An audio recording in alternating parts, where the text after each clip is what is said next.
تصور کریں کہ انسان ایک ایسا جدید ترین کمپیوٹر ہے جس کا ہارڈ ویئر تو مطلب بالکل پرفیکٹ ہے، لیکن اس کا آپریٹنگ سسٹم کسی وائرس کی وجہ سے کرپٹ ہو گیا ہے۔ ہاں، اور اس میں جو سب سے حیرت کی بات ہے نا، وہ یہ کہ اس سسٹم کو خود بھی نہیں معلوم کہ وہ کرپٹ ہو چکا ہے۔ بالکل وہی نا، وہ بس مسلسل ایرر دے رہا ہے، اسکرین پر غلط معلومات دکھا رہا ہے اور اپنی جو اس کی بنیادی پروگرامنگ ہے اس سے بالکل ہٹ کر کام کر رہا ہے۔ بالکل ایسا ہی ہے۔ تو آج کے اس گہرے مطالعے میں ہم اسی آپریٹنگ سسٹم کی خرابی اور اسے دوبارہ ری سیٹ کرنے والے جو ماہرین ہیں ان کی بات کریں گے۔ ہمارے پاس آج جو ماخذ ہے، جو سورس موجود ہے، وہ ایک بہت ہی دلچسپ اور تاریخی تحریر ہے، اور بہت گہری تحریر ہے۔ بلکہ اس پر بہت ہی گہرائی سے تذکرہ اور تبصرہ کرنا ہے۔ ہم اسے ڈی کوڈ کریں گے اور دیکھیں گے کہ انبیاء کرام کے انتخاب اور خاص طور پر آخری رسول حضرت محمد مصطفیٰ صلی اللہ علیہ وآلہ وسلم کی بعثت کے کیا مقاصد تھے۔ تو چلیں اس کے مختلف پہلوؤں کو کھول کر دیکھتے ہیں۔ یہ جو آپ نے آپریٹنگ سسٹم کے کرپٹ ہونے کی مثال دی، میں سمجھتا ہوں کہ یہ اس تحریر کو سمجھنے کے لیے ایک بہترین بنیاد فراہم کرتی ہے۔ مطلب جب ہم اس اقتباس کا تجزیہ کرتے ہیں تو یہ بالکل واضح ہو جاتا ہے کہ یہ محض کوئی روایتی مذہبی بیان نہیں ہے، صحیح، بلکہ یہ انسانی شعور کی تاریخ کا ایک انتہائی باریک بھی مطالعہ ہے۔ خالق اور مخلوق کے درمیان جو ایک بنیادی تعلق ہے نا، جسے ہم روزمرہ کی دوڑ دھوپ یا مادی خواہشات میں الجھ کر بھول جاتے ہیں۔ یعنی ہم دنیاوی چیزوں میں اتنا گم ہو جاتے ہیں کہ وہ تعلق یاد ہی نہیں رہتا۔ بالکل، یہ تحریر اسی تعلق کی گمشدگی اور پھر اس کی بحالی کے پورے میکانزم کو کھول کر ہمارے سامنے رکھ دیتی ہے۔ اچھا، اور اس میکانزم کو سمجھنے کے لیے میرا خیال ہے ہمیں اس کہانی کے بالکل آغاز پر جانا ہوگا۔ اس سے پہلے کہ ہم یہ جانیں کہ انبیاء نے آ کر کیا کام کیا، ہمیں اس بنیادی مسئلے کی جڑ تک جانا ہوگا جس نے ان کی ضرورت کو پیدا کیا۔ صحیح ہے۔ ہمارے ماخذ میں بہت واضح طور پر لکھا ہے کہ اللہ نے انسانوں یعنی حضرت آدم کی اولاد سے وحی اور رسالت کا ایک پختہ عہد لیا تھا، لیکن مخلوق کی اکثریت نے وہ عہد بدل ڈالا، وہ اس کے حق سے جاہل ہو گئے اور شرک کرنے لگے۔ اب یہاں مجھے ایک بہت بڑی الجھن ہے۔ جی فرمائیں۔ میں یہ سوچ رہی تھی کہ کوئی انسان ایک ایسا عہد کیسے توڑ سکتا ہے جو اسے شعوری طور پر یاد ہی نہ ہو۔ مطلب عام زندگی میں جب ہم کوئی معاہدہ کرتے ہیں تو اس پر باقاعدہ دستخط کرتے ہیں، اس کی کاپی ہمارے پاس ہوتی ہے، ہم اس کی شکیں پڑھتے ہیں۔ ہاں ظاہر ہے۔ تو کیا یہ خالق کے ساتھ کیا گیا عہد کوئی پیدائشی یا جنیاتی معاہدہ ہے؟ ہم نے اسے کب سائن کیا اور کیسے توڑ دیا؟ یہ بات کچھ سمجھ نہیں آ رہی۔ دیکھیں، یہاں جو بات سب سے زیادہ حیرت انگیز ہے وہ یہ ہے کہ ہم اس عہد کو کاغذ پر لکھی ہوئی کسی قانونی دستاویز کے طور پر دیکھنے کی غلطی کر رہے ہیں۔ ماخذ جس عہد کی بات کر رہا ہے وہ دراصل فطرت کا عہد ہے۔ فطرت کا عہد؟ جی، اس کا تعلق ہماری اندرونی ساخت سے ہے۔ انسان کی تخلیق کے وقت اس کی روح اور اس کے وجود کے بنیادی کوڈ کے اندر خالق کی پہچان رکھ دی گئی تھی۔ اسے اگر ہم عربی میں کہیں تو معرفت کہا جاتا ہے۔ اچھا، یعنی یہ پہلے سے ہمارے اندر موجود تھا؟ بالکل۔ جیسے آپ دیکھیں، ایک نوزائیدہ بچے کو رونا یا اپنی ماں کی پہچان سیکھنی نہیں پڑتی، وہ اس کی فطرت میں ہوتا ہے۔ اسی طرح خالق کا تصور انسان کے اندر پیوست ہے۔ جب اقتباس میں عہد توڑنے یا اسے بدل ڈالنے کا ذکر آتا ہے تو اس کا مطلب یہ ہے کہ انسان نے اپنی اسی اصل فطرت سے بغاوت کر دی۔ یعنی ہم نے اپنے اندر کی اس شفاف آواز کو باہر کے دنیاوی شور میں دبا دیا، اپنے ہی وجود سے کٹ جانا تھا۔ واہ، یہ تو بہت گہری بات ہے۔ تو اس کا مطلب یہ ہوا کہ ہماری جو ڈیفالٹ سیٹنگ ہے اس میں ہمارا اندرونی سسٹم اس خالق کے وجود کو تسلیم کرتا ہے، لیکن اقتباس میں ایک اور طاقتور عنصر کا ذکر بھی ملتا ہے۔ وہ کیا؟ اس میں شیطانوں کا ذکر ہے کہ انہوں نے لوگوں کو خالق کی معرفت سے بہکا دیا اور عبادت سے کاٹ دیا۔ اب یہ بہکانا کس طرح کا تھا؟ ہم عموماً یہی سوچتے ہیں نا کہ شیطان بس یہ کہتا ہے کہ جاؤ اور کوئی برا کام کر لو یا کسی کو دھوکہ دے دو۔ تو کیا یہ محض ایک اخلاقی بگاڑ تھا؟ نہیں، اخلاقی بگاڑ تو صرف ایک ظاہری علامت تھی۔ اگر آپ اس تحریر پر غور کریں تو جو اصل حملہ تھا وہ انسان کے ادراک پر تھا، یعنی اس کے پرسیپشن پر تھا۔ پرسیپشن پر؟ مطلب انہوں نے انسان کی سوچنے سمجھنے کی صلاحیت پر حملہ کیا۔ بالکل، شیطانوں نے صرف برے کاموں کی دعوت نہیں دی، بلکہ انہوں نے انسان اور حقیقت کے درمیان ایک پردہ ڈال دیا۔ اقتباس کے الفاظ دیکھیں، اس میں لکھا ہے کہ انہوں نے اس کی معرفت سے بہکا دیا۔ ہاں، معرفت سے بہکا دیا۔ جب انسان کی نظر سے وہ حقیقت مطلق اجھل کر دی جاتی ہے تو وہ حق سے جاہل ہو جاتا ہے، اور جب وہ جاہل ہوتا ہے تب وہ شرک کی طرف جاتا ہے۔ تو یہاں شرک سے مراد صرف بتوں کی پوجا نہیں ہے؟ نہیں، بالکل نہیں۔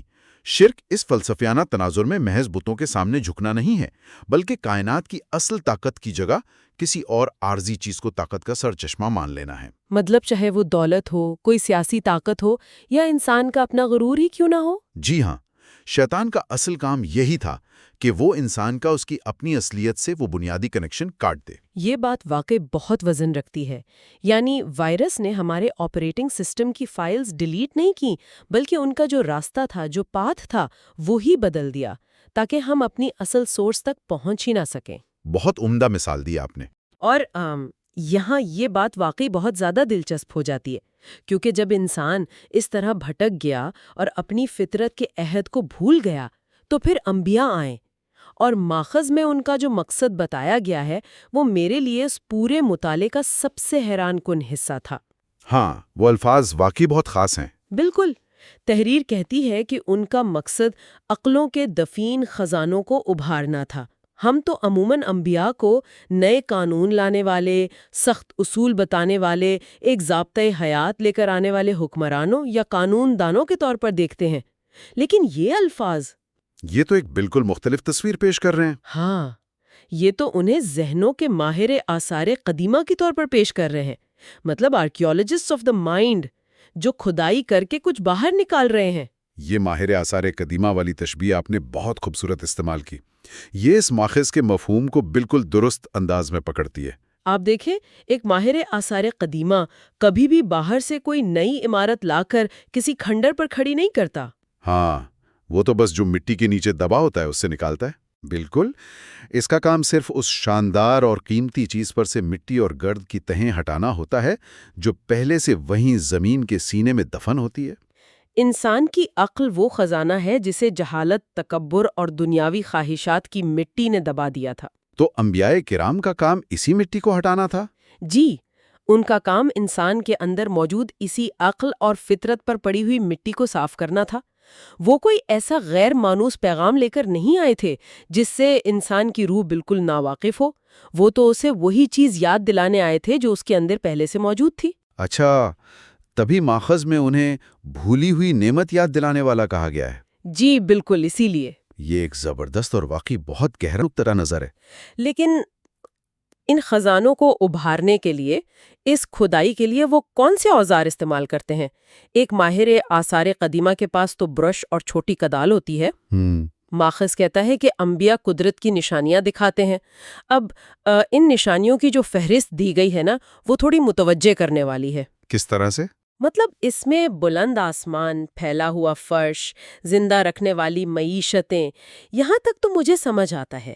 انسان قدرت کی ان عظیم اور مثبت چیزوں کو دیکھ کر اس بڑی طاقت کو پہچانتا ہے، لیکن پھر اسی سانس میں ماخوذ ان نشانیوں میں فنا کرنے والی مدتوں، بڑھا کرنے والی بیماریوں اور حادثات کو بھی گنوا رہا ہے۔ ہاں، یہ بظاہر تھوڑا عجیب لگتا ہے۔ بالکل عجیب لگتا ہے۔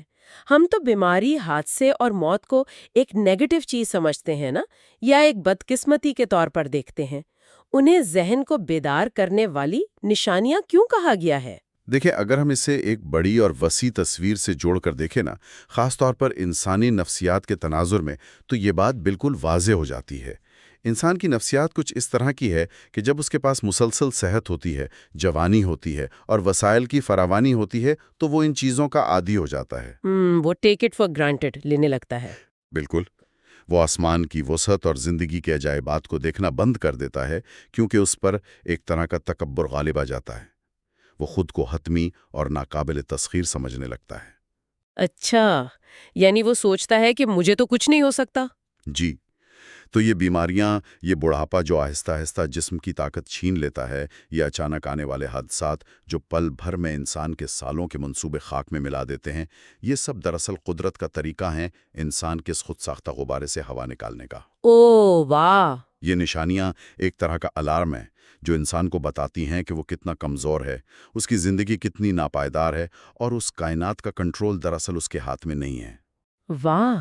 یعنی یہ حادثات اور بیماریاں کوئی سزا نہیں ہے، بلکہ یہ اس کی عقل پر پڑی ہوئی اس تکبر کی مٹی کو توڑنے کے لیے ایک طرح کے جھٹکے ہیں۔ مطلب ایک شاک ٹریٹمنٹ ہے تاکہ وہ سویا ہوا سسٹم دوبارہ ریبوٹ ہو سکے اور وہ اس بڑی طاقت کی طرف متوجہ ہو سکے۔ بالکل، اور یہی ان کا اصل کام تھا۔ انبیاء اکرام کا مشن لوگوں کو زبردستی ڈرا کر اندھی تقلید کروانا یا کسی مخصوص نظام کا غلام بنانا ہرگز نہیں تھا۔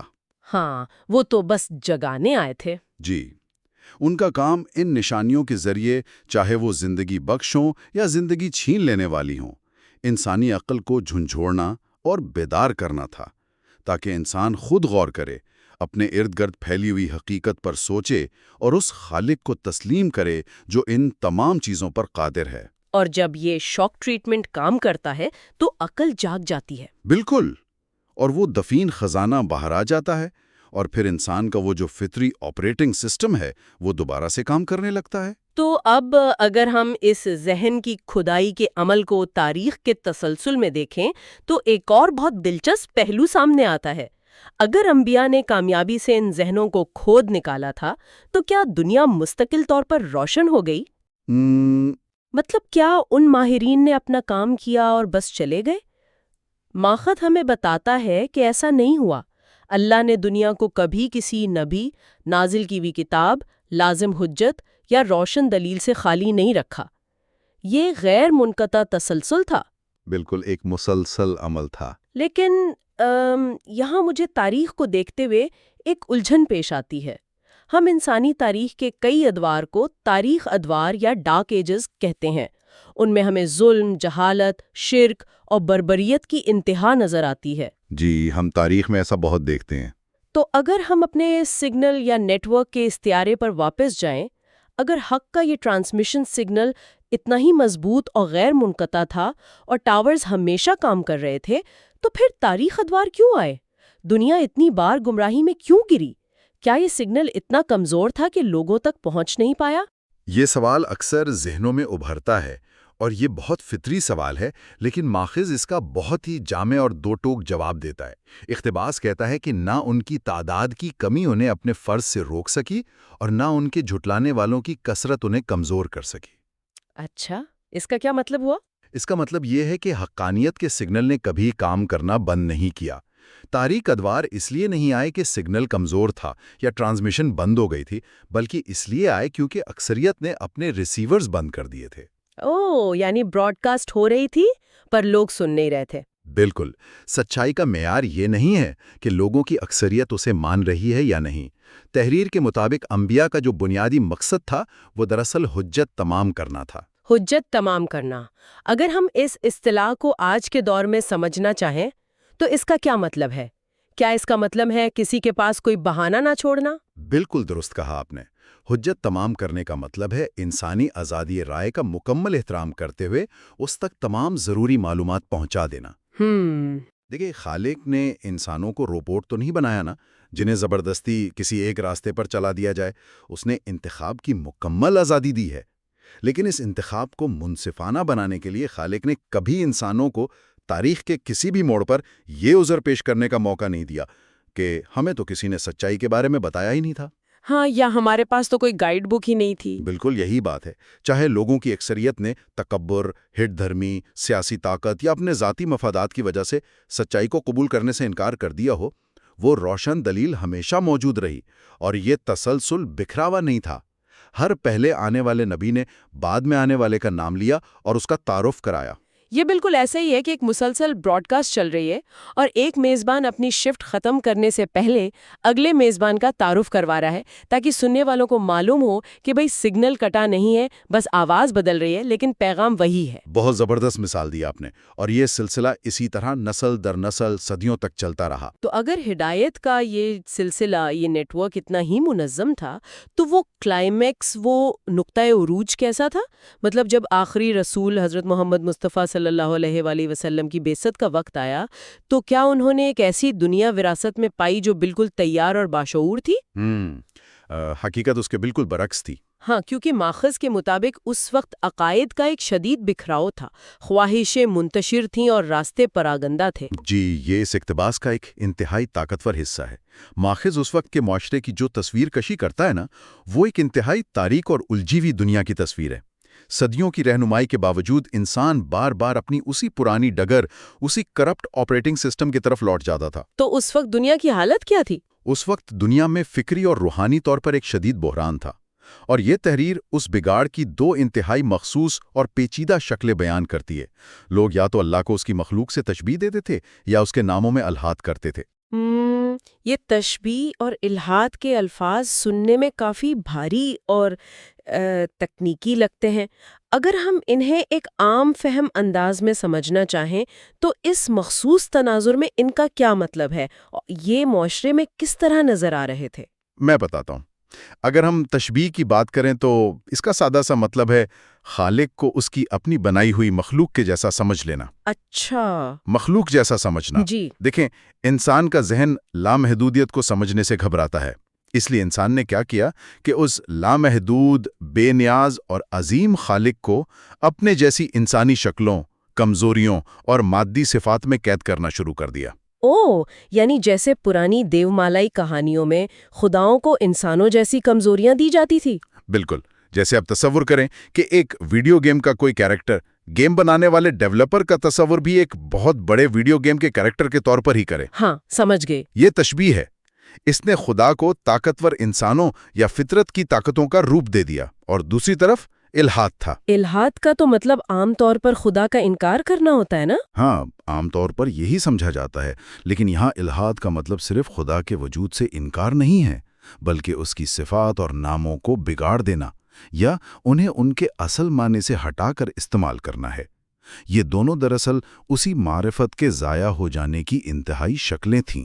یعنی وہ جو اندر کا کوڈ تھا وہ مکمل طور پر خراب ہو چکا تھا۔ جی، انسان کی عقل کا وہ دفین خزانہ جسے اتنے انبیاء نے ابھارا تھا، وہ ایک بار پھر تشبیہ، الحاد اور منتشر خواہشات کے ملبے تلے مکمل طور پر دب چکا تھا۔ تو اگر دنیا اس قدر بکھری ہوئی تھی، مطلب جہاں ہر طرف ذہنی، روحانی اور فکری افراتفری تھی، حقیقت کا تصور ہی مسخ ہو چکا تھا، تو صرف ایک ہستی یعنی نبی آخر الزماں صلی اللہ علیہ وآلہ وسلم کے وجود کی برکت نے اس بے پناہ گمراہی اور جہالت کو کیسے ختم کیا؟ یہ بہت اہم سوال ہے۔ مطلب ایک انسان نے اتنے گہرے فکری بحران سے پوری انسانیت کو کیسے نکالا؟ یہ اس پوری بحث کا سب سے مرکزی نقطہ ہے۔ دیکھیں، آخری رسول کی آمد تاریخ میں کوئی اچانک نمودار ہونے والا تنہا اور الگ تھلگ واقعہ نہیں تھا۔ وہ اس پورے تاریخی اور ارتقائی عمل کی آخری اور حتمی کڑی تھے۔ کیونکہ پچھلے انبیاء ان کے بارے میں بتا چکے تھے۔ بالکل، جیسا کہ ماخذ بتاتا ہے کہ ان کا عہد پچھلے تمام انبیاء لے چکے تھے اور ان کی نشانیاں مشہور تھیں۔ اس لیے ان کی آمد دراصل اس فطرت کے عہد کی آخری، سب سے بڑی اور سب سے جامع یاد دہانی تھی۔ صحیح۔ جب چاروں طرف لوگ خدا کو مخلوق کی شکلوں میں ڈھال رہے تھے یا اس کی صفات کا انکار کر رہے تھے، تو انہوں نے آ کر کوئی نیا فلسفہ ایجاد نہیں کیا، بلکہ انسانوں کو دوبارہ اسی ایک مرکز، اسی ایک خالق کی خالص معرفت سے جوڑ دیا جس سے شیطان نے انہیں ابتدا میں کاٹ دیا تھا۔ یعنی وہ بالکل روٹ تک گئے اور وہاں جا کر وائرس کو ختم کیا۔ جی، انہوں نے اس تشبیہ اور الحاد کے کثیف پردوں کو چاک کیا اور عقلوں کو اس سطح پر بیدار کیا کہ گمراہی مکمل طور پر ہدایت میں اور جہالت روشنی میں بدل گئی۔ یہ اس طویل ٹرانسمیشن کا وہ فائنل اپ ڈیٹ تھا جہاں وعدہ پورا ہوا اور نبوت کا سلسلہ اپنے کمال کو پہنچ کر تمام کر دیا گیا۔ تو اگر ہم آج کے اس گہرے مطالعے کا، اس پوری گفتگو کا نچوڑ نکالے، جی ہم نے ابتدا سے دیکھا کہ کیسے انسان کا جو ڈیفالٹ سسٹم یا اس کی اصل فطرت تھی جی وہ خالق کی پہچان پر قائم تھی، بالکل لیکن پھر وہ شیطانی بہکاوا آیا جس نے انسان کے پرسیپشن کو نشانہ بنایا اور اسے حقیقت مطلق سے کاٹ کر بھٹکا دیا۔ پھر خالق نے انبیاء کا ایک تسلسل بھیجا، جی انہوں نے آ کر کوئی غیر فطری بوجھ انسان کے کاندھوں پر نہیں ڈالا، جی بلکہ وہ تو بس یاد دلانے آئے تھے۔ بلکہ ذہنوں کے ماہر آثار قدیمہ کی طرح انسان کی سوئی ہوئی عقلوں کے خزانوں کو کھود کر نکالا اور اس کھدائی کے لیے قدرت کی نشانیوں، چاہے وہ آسمان کی وسعت ہوں یا تکبر کو توڑنے والی بیماریاں اور حادثات ہوں، ان کا استعمال کیا۔ بالکل صحیح خلاصہ کر رہی ہیں آپ۔ اور ہم نے یہ بھی سمجھا کہ تاریخ میں حجت تمام کرنے اور ہدایت کا یہ سگنل کیسے تاریک ترین ادوار میں بھی مسلسل نشر ہوتا رہا۔ ہر نبی اگلے کا راستہ ہموار کرتا رہا اور بالآخر جب دنیا عقائد کے شدید ترین بگاڑ کے عروج پر تھی تو نبی آخر الزماں صلی اللہ علیہ وآلہ وسلم کی آمد نے اس طویل تاریخی منصوبے کو مکمل کیا اور انسانیت کو جہالت کے گھٹا ٹوپ اندھیرے سے نکال کر ہدایت کا آخری اور مکمل راستہ دکھایا۔ اور اس سب میں جو سب سے خوبصورت اور گہری بات ابھر کر سامنے آتی ہے وہ یہ ہے کہ یہ پورا عمل کبھی بھی انسان کو اس کی فطرت کے خلاف کسی چیز پر مجبور کرنے کا عمل نہیں تھا۔ زبردستی نہیں تھی۔ جی، یہ انسان کو اس کے اپنے اندر موجود سچائی سے ملانے کا عمل تھا۔ انبیاء نے اس الجھے ہوئے دھاگے کو سیدھا کیا تاکہ انسان دوبارہ اس معرفت، اس پہچان کے مقام تک پہنچ سکے جو دراصل اس کا پیدائشی اور فطری حق ہے۔ واہ! اب اس مطالعے کے اختتام پر میں چاہتی ہوں کہ ہم سب ایک بہت ہی غور طلب پہلو پر سوچیں جو اس تحریر سے تو نکلتا ہے لیکن اس کا اطلاق آج کے دور پر ہوتا ہے۔ وہ کیا پہلو ہے؟ اقتباس میں ہمیں بار بار بتایا گیا ہے کہ انبیاء کا بنیادی کام ہماری عقلوں کے ان دفین خزانوں کو باہر نکالنا تھا جن پر جہالت اور دنیاوی خواہشات کی مٹی پڑ چکی تھی۔ اب جب کہ یہ سگنل مکمل ہو چکا ہے، نبوت کا سلسلہ اپنے عروج پر پہنچ کر تمام ہو چکا ہے اور وہ آخری اور مکمل پیغام ہمارے پاس موجود ہے، جی، تو کیا اس کا مطلب یہ نہیں کہ اب اس کدال اور برش کو پکڑنے کا، اس کھدائی کے عمل کو جاری رکھنے کا اور اپنی عقل کو بیدار رکھنے کا کام اب ہم پر چھوڑ دیا گیا ہے؟ یہ تو واقعی سوچنے کی بات ہے۔ مطلب ہمیں سوچنا چاہیے کہ آج کے دور میں جہاں ہمارے ارد گرد بے پناہ معلومات ہیں، شور و غل اور انفارمیشن اوورلوڈ کا ایک نہ رکنے والا سیلاب آیا ہوا ہے، کیا ہم اس عقل کو استعمال کر رہے ہیں جسے ابھارنے کے لیے انبیاء نے اتنی صدیاں محنت کی؟ یا ہم اپنی ہی غفلتوں اور سطحی چیزوں کی دوڑ کی وجہ سے اپنے ہی ہاتھوں سے ان خزانوں کو دوبارہ اسی مٹی میں دفن کر رہے ہیں؟ کیا ہم اپنے اس ڈیفالٹ آپریٹنگ سسٹم کو دوبارہ کرپٹ ہونے دے رہے ہیں؟ کیونکہ اس بار تو اسے ٹھیک کرنے ماہرین بھی نہیں آئیں گے۔ بہت گہری بات ہے یہ۔ تو بس یہ وہ سوال ہے جس کا جواب اب ہر انسان کو خود تلاش کرنا ہے۔ ہم اپنے اس مطالعے کو یہیں پر ختم کرتے ہیں۔